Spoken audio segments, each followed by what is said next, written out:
پر یہ آتا ہے کہ باقاعدہ مسلم شریف کی حدیث ہے کہ معاویہ بن حکم السلمی رضی اللہ تعالیٰ عنہ یہ ایک صحابی ہے، اور اس نے اپنی لونڈی کو تپڑ مارا.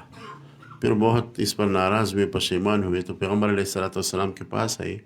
کہنے لگے اے اللہ کے رسول، میں نے ایک نظر مانی تھی کہ میں مسلمان لونڈی یا غلام کو آزاد کروں گا، اور میرے ہاتھ سے اس طرح کام سرزد ہوا ہے کہ میں نے اپنے ایک لونڈی کو تپڑ مارے. اب بہت پشیمان ہوں، تو چاہتا ہوں کہ بدلے میں اس لونڈی کو انعام دے دوں، کو آزاد کروں، اب میری نظر بھی پوری ہو جائے گی، لیکن کہ یہ مسلمان ہے یا نہیں. پیغمبر علیہ الصلوۃ والسلام نے فرمایا کہ اس لونڈی کو بلاؤ، میں خود معلوم کرتا ہوں کہ مسلمان ہے یا نہیں. یاد رہے کہ بعض روایت میں آتا ہے کہ یہ لونڈی آجمیہ تھی، عربی نہیں جانتی تھی، اور یہ صحیح روایت ہے.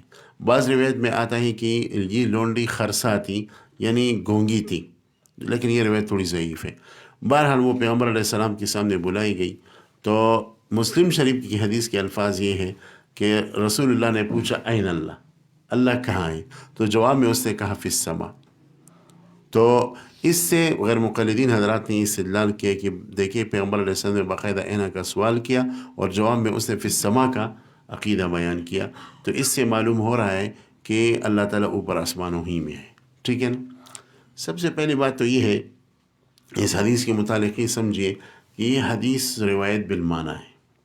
یہ روایت بالمعنی ہے. اصل میں جب یہ لونڈی صحیح روایت کی موافق آجمیہ ہو گئی، یعنی عربی نہیں جانتی تھی، تو جو آدمی عربی نہیں جانتا تو اس سے آپ اشاروں میں پوچھیں گے.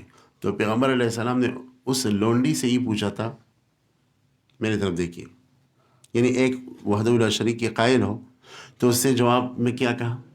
میں وحدہ لا شریک کا قائل ہوں. راوی جو دیکھ رہا تھا، کیونکہ عقیدے کا ماہر تو نہیں تھا، اور اکثر روایت بالمعنی میں اسی طرح ہی ہوا ہے، ٹھیک ہے نا، تو اس نے اس کو الفاظ کا جامع دور سے پہنایا، اور اس نے کہا کہ پیغمبر علیہ السلام نے ان سے پوچھا این اللہ، تو جواب میں اس نے کہا کہ فی السما. حالانکہ سوال بھی اشاروں کے شکل میں ہوا، جواب بھی اشاروں کے شکل میں ملا، لیکن روایت بالمعنی ہو کر اس نے الفاظ کا جامع پہنایا. ٹھیک ہے نا؟ تو یہ روایت بالمعنی ہے، اس سے استدلال نہیں کیا جا سکتا. اس کی دلیل کیا ہے؟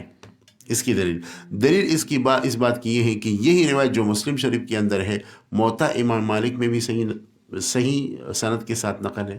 یہی روایت مسند احمد بن حنبل میں بھی صحیح روایت کے ساتھ نقل ہے.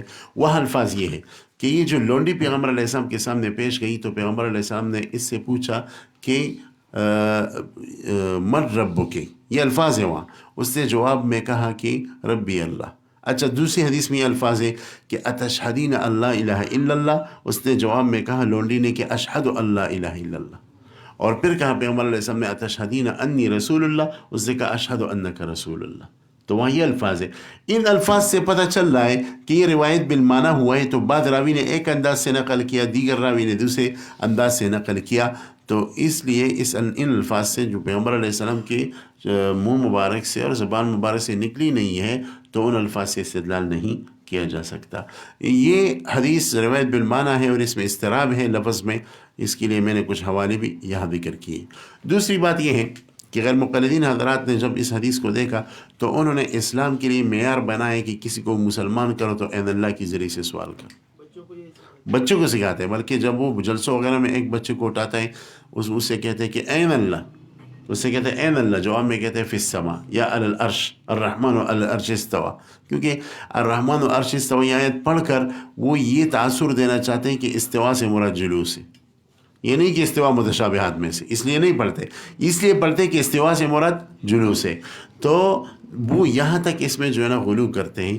تو ہم کہتے ہیں بھائی تواتر کو دیکھیے، کسی آدمی کو کفر سے اسلام میں لے آنے کے لیے کیا این اللہ کا سوال کہیں کیا گیا ہے؟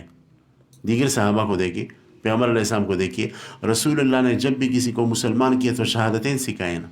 یہ کہا کہ قولوا لا الہ الا اللہ محمد رسول اللہ. یہ کہا کہ قولوا اشہد ان لا الہ الا اللہ وان محمد رسول اللہ. اچھا، صحابہ نے جس کو بھی مسلمان کیا شہادتین کے ذریعے، تابعین نے مسلمان کیا شہادتین کے ذریعے، یہاں تک کہ مذاہب اربع کی کتابیں اس سے بری پڑی ہے کہ جب کسی کو مسلمان کرنے لگو تو مسلمان کرانے کا طریقہ ہی کہ شہادتین پڑھواؤ.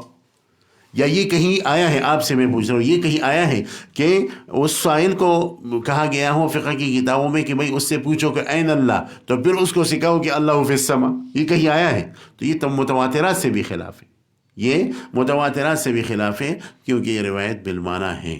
آپ یہ ذہن میں رکھیے، یہ تو بنا بر عدم تسلیم کی تحقیق ہوئی۔ بنا بر تسلیم، ہم اگر یہ تسلیم کریں کہ پیغمبر علیہ السلام نے این اللہ الفاظ کہے تھے اور جواب میں اس باندی نے فی السما والے الفاظ بھی کہے تھے، تو دیکھیے یہاں پیغمبر علیہ السلام کم از کم ان کی ایمان کو معلوم کرنا چاہ رہے تھے کہ ان کی ایمانی معلوم ہو جائے، تو تنزلاً این استعمال کیا۔ اور اینا جس طرح کے مکان کے لیے آتے ہیں، مرتبے کے لیے آتے ہیں کہ آپ کے نزدیک اللہ کا مرتبہ کیا ہے، این اللہ۔ مثلا میں آپ سے کہتا ہوں کہ این فلان، اس کا درجہ کیسا ہے، آپ کہیں ہوا فی السما، یار وہ تو آسمانوں سے بات کرتا ہے، اتنا بلند ہے۔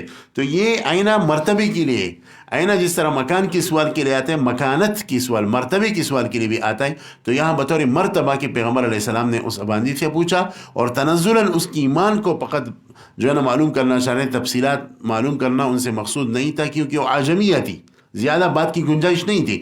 تو جب اس نے یہ کہا کہ اللہ تعالیٰ آسمان میں، تو اس نے کہا بس یہ عقیدہ بھی کافی، اس کی مسلمان کرنے کے لیے کافی، پھر بعد میں جو نا اور چیزیں سیکھ جائیں گے۔ تو این مرتبے اور مکان کے لیے بھی آتا ہے، اور جب فی السما کہا تو اس کا مطلب یہ ہے کہ اللہ کا مرتبہ آسمانوں میں ہے، تو اس نے تنزلاً اس کو ایمان کے لیے دلیل بنایا۔ تو یہ تنزلاً ہے، لیکن پہلا، اور یہ دونوں قسم کی جو کلام ہے یہ ہمارے اسلاف نے اس حدیث کے نیچے لکھا ہے، میں اپنی طرف سے نہیں کہہ رہا، یہ تعویل دونوں قسم کے کلام کو میں نے مرتب انداز میں پیش کیا، اور حاشیے میں نے اس حدیث کی پوری تحقیق بھی کی ہے۔ چلیے